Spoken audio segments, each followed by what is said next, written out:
Catherine Meillet, je suis ravie de vous recevoir avec un livre qui vient de sortir. Ça s'appelle Commencement, c'est aux éditions Flammarion.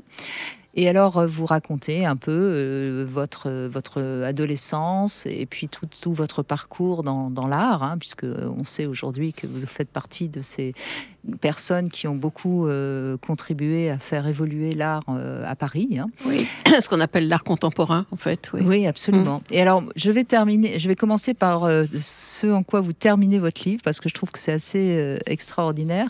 Vous dites que vous n'avez jamais spécialement mis votre nom en avant, hein, que vous considérez presque que c'est un nom banal, Millet. Bah, c'est un peintre quand même. Oui, c'est un peintre, malheureusement, dont je ne suis pas l'héritière.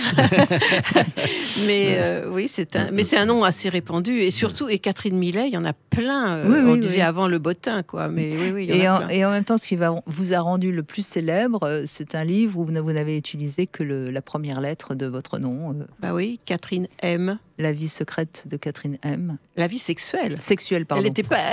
Le jour où j'ai publié la vie sexuelle de Catherine M, elle n'était plus tellement secrète. D'ailleurs, elle n'avait jamais été vraiment secrète. En tout cas, je crois qu'on le comprend justement en lisant ce nouveau livre, Commencement. Alors moi, je ne l'ai pas lu, votre livre, La vie secrète de Catherine M. Bon, ça fait partie des choses que j'aurais dû faire et que je n'ai pas faites. On n'est pas parfait. Je ne suis pas parfaite.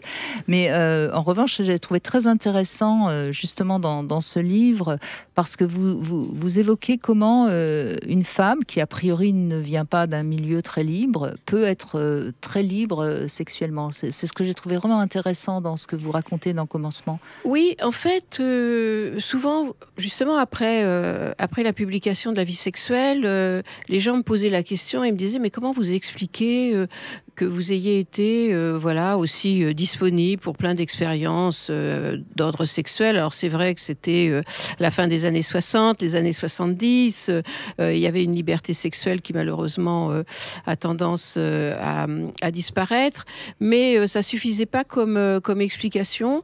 Et j'ai commencé à réfléchir au milieu dans lequel j'avais été éduquée. Et je suis la fille, malheureusement ou heureusement, d'un couple qui s'entendait pas du tout. Ils passaient leur vie à s'écharper. Et ils avaient par ailleurs chacun une vie de leur côté, une vie amoureuse, une vie sexuelle. Et là aussi, on peut dire malheureusement, ils l'exposaient ou ils la laissaient apparaître un peu aux yeux de leurs enfants. Et je dois dire que moi, ça m'a appris la vie, quoi, en fait. Ça m'a appris la vie et ça m'a appris une chose, c'est que le mariage, l'amour, tout ça, le bonheur qu'on peut trouver là-dedans, c'est aussi, ça peut être assez relatif. Et en tout cas, ça m'a fait rentrer dans la vie sans a priori moral. Vous voyez, mes parents m'ont jamais fait la leçon de morale parce que ils pouvaient difficilement la faire et ils n'ont pas prétendu le faire non plus. J'ai pas eu. Bon, voilà, donc j'avais aucun a priori. Donc quand vous les n'aviez choses pas d'injonction de la part de vos parents sur la vie sexuelle qu'il faut, la vie maritale qu'il faut avoir. J'ai pas le souvenir que ma mère m'ait mise en garde, fait attention, les garçons, ceci, cela, rien du tout. Et en même temps, vous n'avez pas eu tendance à croire au prince charmant puisque vous avez devant vous un couple complètement exactement ça. Discordant. Voilà. Oui. J'ai une question, pourquoi ils restaient ensemble ?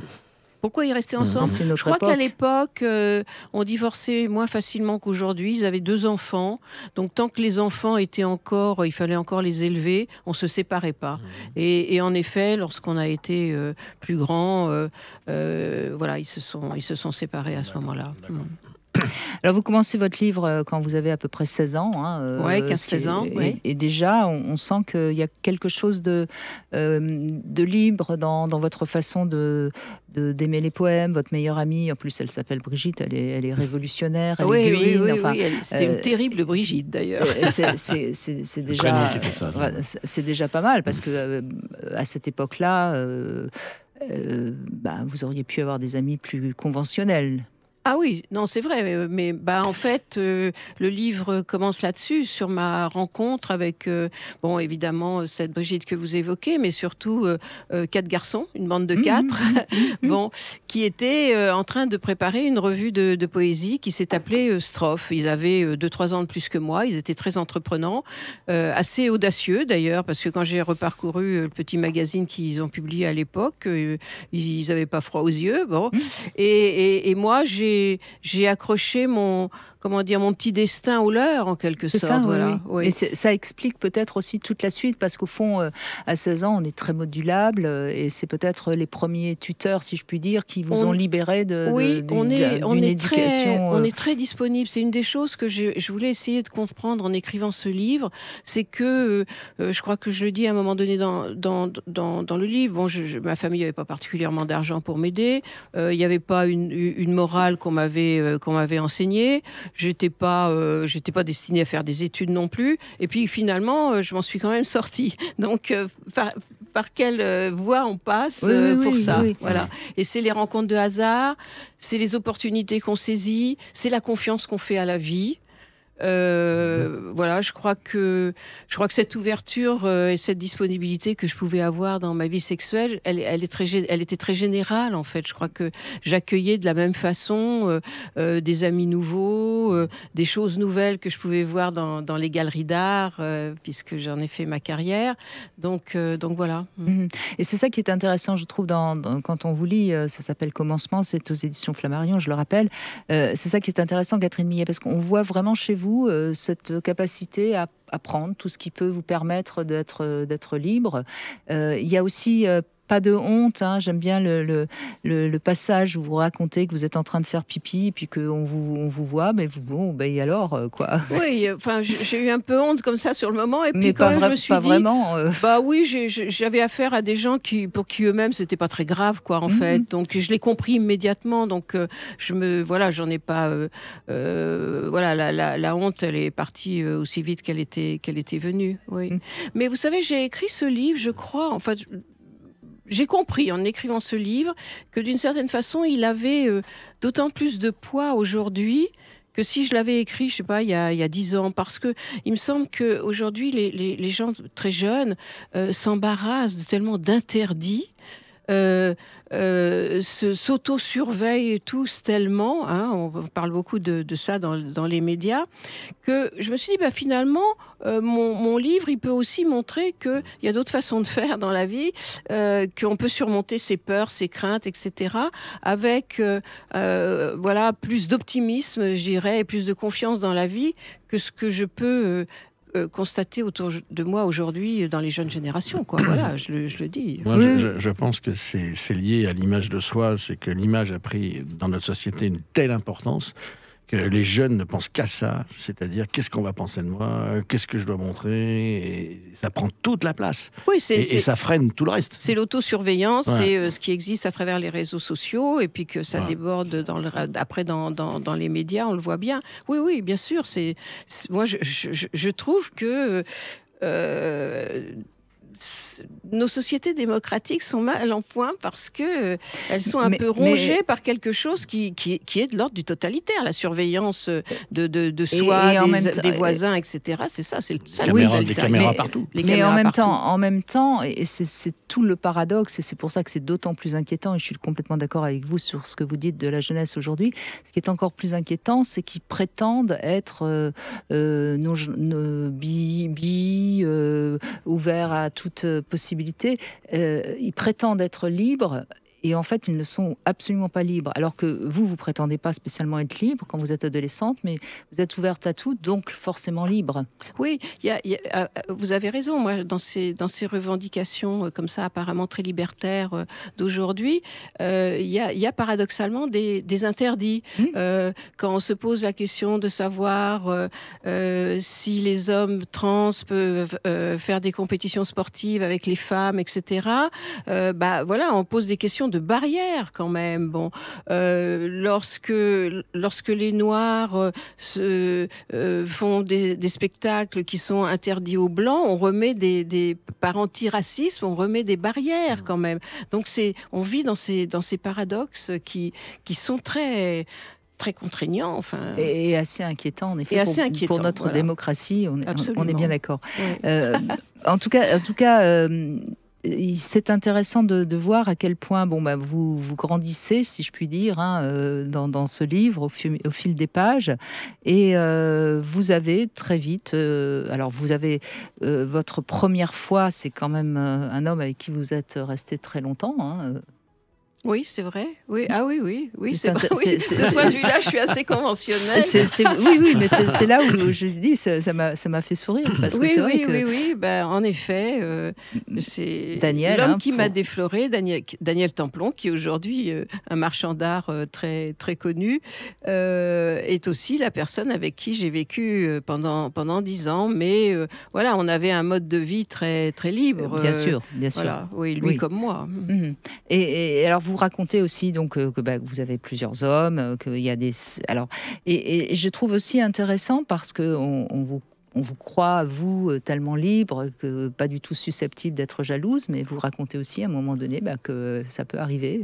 Ah oui, j'ai même écrit un livre là-dessus entier. Bien sûr, il y a des allusions à ça dans ce livre-ci, mais après le succès de la vie sexuelle, et justement devant ce succès, comme les gens passaient leur temps à me poser des questions, et comment vous avez fait pour avoir cette vie très libre, vous n'avez jamais connu la jalousie, et j'étais obligée de dire, bah non, je l'ai connue la jalousie. Et du coup, j'ai fait tout de suite un deuxième livre qui s'appelait Jour de souffrance, et qui racontait une crise de jalousie qui a duré des années, terrible, qui m'a fait beaucoup de mal. Mais voilà, je m'en suis sortie aussi. Je ne sais plus exactement donc, où est-ce que vous parlez de ça, mais j'avais trouvé que c'était assez intéressant parce qu'au fond, vous n'aviez... Enfin, à la fois, tout était dit, rien n'était dit entre vous. Oui, alors moi j'étais, je suis plutôt pour ne pas, je suis pas pour la transparence absolue. Vous voyez, Non, ça fait souffrir. c'était un des mythes justement de cette libération sexuelle. Oui, la période hippie. Voilà, associée à qui n'a pas marché à cette d'ailleurs. période.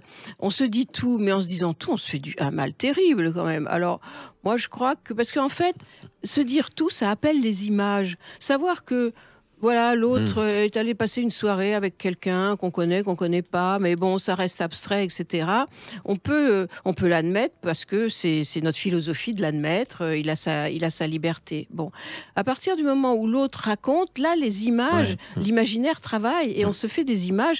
Et là, les images, c'est terrible, hein, c'est mortel. Donc là, on commence à souffrir. Donc nous, on était plutôt dans voilà, il y avait un accord tacite qui faisait on est à peu près libre, mais on se dit pas trop de choses. Quoi. Oui. Mais de toute façon, il y a quelque chose de très immature de croire qu'on peut tout se dire. Complètement. Et puis derrière, c'est quoi? C'est la possession de l'autre. Bien sûr. Nietzsche disait, il vaut mieux un mensonge qui fait du bien qu'une vérité qui tue. Ah oui, bien sûr. Il faut se méfier de la morale qui prêche la pureté. Vous voyez, il faut tout dire, il faut pas mentir, etc. Ça, c'est très dangereux. Et d'ailleurs, souvent, quand on a envie de dire à l'autre, c'est pour se dédouaner ou se déculpabiliser. Et finalement, on se fait du bien. Soyons réalistes. On se sent mieux, mais l'autre, non. On ne se sent pas mieux. On se sent mieux, mais on fait du mal à l'autre. C'est lui qui a le problème, évidemment. Catherine Meillet, vous restez avec nous. On va continuer à évoquer justement tout ça, comment on peut devenir soi et se libérer des carcans de la morale, de la société, grâce à cet ouvrage Commencement aux éditions Flammarion. À tout de suite. 14h-16h, Brigitte Lahaie, Sud Radio. Nous sommes avec Seymour Bruxelles aujourd'hui et nous évoquons notre énergie, l'énergie qui circule dans notre corps. Justement, Catherine Millet, vous qui avez beaucoup utilisé votre corps, et vous en parlez beaucoup aussi dans ce livre Commencement aux éditions Flammarion, la sexualité, évidemment, c'est une bonne manière de recharger ses batteries? Oui, de les décharger aussi d'ailleurs. Mais... Oui, moi je pense que quand même à l'origine il y a une pulsion quand même. Moi je pense, voilà, vous me direz si je me trompe, mais en fait c'est la sexualité, c'est la libido qui nous fait agir dans beaucoup de choses et pas simplement dans notre vie sexuelle. Si nous sommes là à parler tous les trois, c'est parce qu'il y a eu la libido à un moment donné. Déjà. Bon. Ça c'est la vie, quoi. Déjà. Alors, voilà. Et pour la médecine chinoise, l'énergie sexuelle c'est 50% de notre énergie. Oui. Alors, Oui, voilà. Oui, ouais, oui. et 25% pour les reins et 25% pour tout le reste du corps. Vous le dites Et plus 50%, scientifiquement, voilà, hein. enfin c'est la médecine chinoise, et puis je suis tout à fait d'accord. Mais pourquoi ? Parce que c'est la reproduction. Et s'il n'y a pas de libido, il n'y a pas de reproduction. Donc c'est la fin de l'espèce. Ouais. 50% de l'énergie, et qui se situe on en parlait tout à l'heure, dans le hara, dans le centre énergétique de l'homme, c'est énorme. Et on n'a pas conscience de ça. Et souvent, cette énergie, elle est bloquée, et parce que nous, en tant qu'ostéo, on travaille beaucoup sur le bassin pour libérer l'énergie, sur le bassin, sur le sacrum, sur le sacré. Et on n'a pas conscience de ça, parce que dans notre société, on met toute l'énergie dans la tête, parce qu'on sommes tous des intellectuels, on est bloqué dans l'affect, dans les émotions, c'est-à-dire les intestins, mais c'est en dessous. Et l'intérêt des séances, c'est de ramener, en fin de séance, le patient, à la fin de la séance, il faut le ramener dans son bassin, dans son centre, dans son énergie sexuelle, 50% de l'énergie.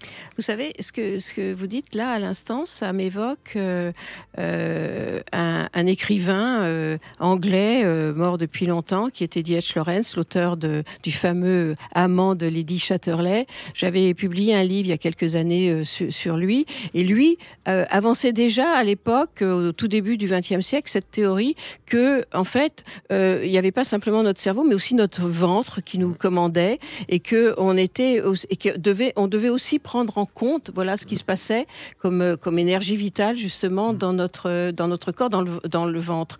Donc ça m'intéresse beaucoup de vous écouter, parce qu'en fait ça rejoint ce qui était déjà des théories à l'époque. Voilà. Oui. Et Brigitte qui est cavalière, quand on visualise un cheval au galop, par exemple, le moteur, il est où ? Il est derrière. Vous voyez un peu la masse musculaire qu'il y a justement dans l'arrière-train du cheval. Et nous sommes des mammifères verticalisés, mais le moteur, il est toujours là. C'est là qu'il est, le moteur. Dans le bassin. Dans le bassin. Oui. Nous sommes des animaux quand même, c'est ça aussi qu'il faut... il faut le rappeler. Voilà, toujours avoir en tête. Oui, ça, je suis d'accord. Des animaux pensants, oui. Des animaux pensants. Et parlants. Oui. Et ce qui est intéressant, et je reviens aussi à une grande partie du livre, c'est qu'on peut aussi sublimer notre libido. Bien sûr. Et votre intérêt pour l'art, quelque part, c'est aussi une partie de votre libido, au fond. Bien sûr. Mais ça, je crois que c'est une chose qui est reconnue. C'est qu'il y a dans le plaisir esthétique quelque chose qui vient aussi de cette libido. Et puis, de manière peut-être d'autant plus évidente dans l'art moderne et contemporain que beaucoup d'artistes ont travaillé comme ça avec des matériaux très, très concrets, vous ont mis dans des situations où vraiment on a l'impression d'être environné, d'être englobé par l'œuvre d'art.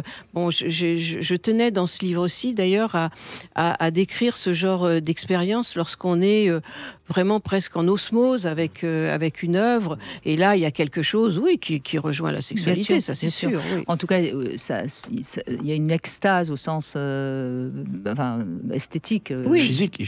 Physique du corps. Et là, je voudrais dire une chose, et moi je l'ai ressenti avec certains peintres, et c'est pas dans tous les tableaux. J'ai pensé à Van Gogh. Il y a des tableaux où il a donné énormément d'énergie, on ressent cette énergie. Et il y a des jours, il n'était pas là. Oui, c'est sûr. Il n'était pas là, et le tableau, c'est pas une histoire de couleur. Bien sûr. Vous comprenez, c'est une histoire vibratoire, et le tableau ne donne rien. Mais parce qu'en fait, une œuvre d'art, un tableau, une sculpture, c'est un objet concret, c'est un corps qu'on a en face de soi lorsqu'on en est le spectateur. Et justement, cette énergie que le peintre ou le sculpteur a mis dans son œuvre, ou pas mis, parce qu'il y a des fois il n'était pas bien. Il était moins en forme. Évidemment, c'est quelque chose qu'on en reçoit. Moi, je pense, et ça aussi, voilà, ça aussi j'en parle, l'effet de présence comme ça avec les œuvres d'art. Ouais. Évidemment, aujourd'hui, quand vous consultez Google et à la recherche d'un tableau, vous n'avez pas la même émotion que lorsque vous êtes dans le musée en face de ce tableau. Bien sûr, voilà. C'est comme quand on a quelqu'un sur un site de rencontre, il faut le voir à un moment donné pour être sûr qu'on est sur la même longueur d'onde. Voilà. Encore une longueur d'onde. Et le sentir. Mais est-ce que justement, Catherine Millet, on a tous des préférences artistiques parce que ça correspond plus à nous oui. C'est quelque chose qui fonctionne comme ça? Bah oui, vous diriez ça? Oui. Moi, je crois beaucoup au dialogue, au face-à-face, justement. On aime ce qui parle de nous, finalement, enfin, d'une partie de nous. Oui, de ce qui fait miroir, évidemment, là où on va se reconnaître, se projeter. Je me souviens d'avoir visité un musée à Florence avec un ami qui me faisait remarquer que les tableaux que je préférais, c'était toujours de très beaux portraits de très beaux jeunes gens, comme ça. Et en fait, ça m'avait fait réfléchir parce que je m'étais posé la question, est-ce que c'est le jeune homme qui me séduit ou est-ce que c'est moi qui me projette en jeune homme? Voilà, c'était mon petit côté transsexuel à l'époque. Donc oui, il y a un effet miroir comme ça, très, très important. Alors, bon, maintenant, c'est vrai, c'est mon métier d'essayer de faire la part des choses, de dire ce tableau-là, il est meilleur que tel autre, ou cet artiste-là est plus accompli que tel autre, etc.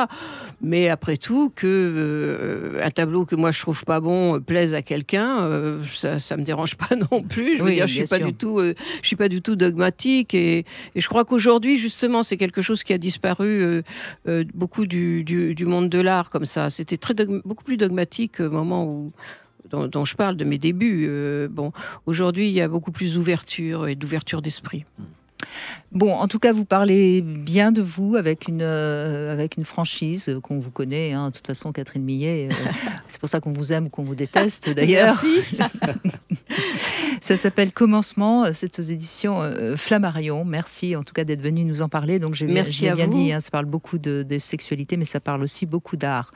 Simon Bruxelles, il nous reste 1 minute pour conclure. Qu'est-ce que vous pourriez dire à ceux qui nous écoutent pour qu'ils passent un week-end en faisant circuler leur énergie? Je pense qu'il pourrait aller voir une expo déjà ce week-end. Je pense que l'art et la sexualité sont liés, que l'expression artistique c'est aussi une naissance, c'est aussi une fécondation, une naissance, et que tout ça se rapproche, et qu'on avait parlé.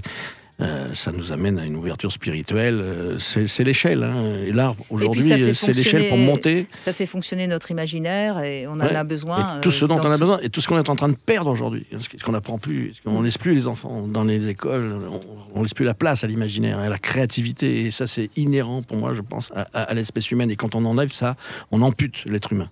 Arrêtez de regarder Netflix. Allez voir des expos. Il y a des belles expos qui démarrent en ce moment à Paris. Vous revoyez des beaux films qui vous emporteront dans vos émotions, voilà, parce que c'est vrai que je vais être méchante, mais Netflix c'est un peu de la consommation, comme le fast-food ou comme le porno actuel. Voilà, de temps en temps, j'ai envie de dire quelque chose, comme ça on n'est pas obligé de le croire. Merci en tout cas, Simon Bruxelles, ça s'appelle Le corps auto-guérisseur, c'est aux éditions Le Courrier du Livre. Lundi, on sera avec Samuel Comblaise. Voilà un sujet intéressant. Comment la sexualité peut nous aider à dépasser nos complexes? Et ça, c'est quand même très intéressant parce que oui, on n'est pas forcément beau pour avoir une sexualité riche et on est parfois très beau et pourtant on a une sexualité très pauvre. Je vais revenir alors. Vous allez revenir, d'accord. Allez, je vous embrasse, bon week-end à tous.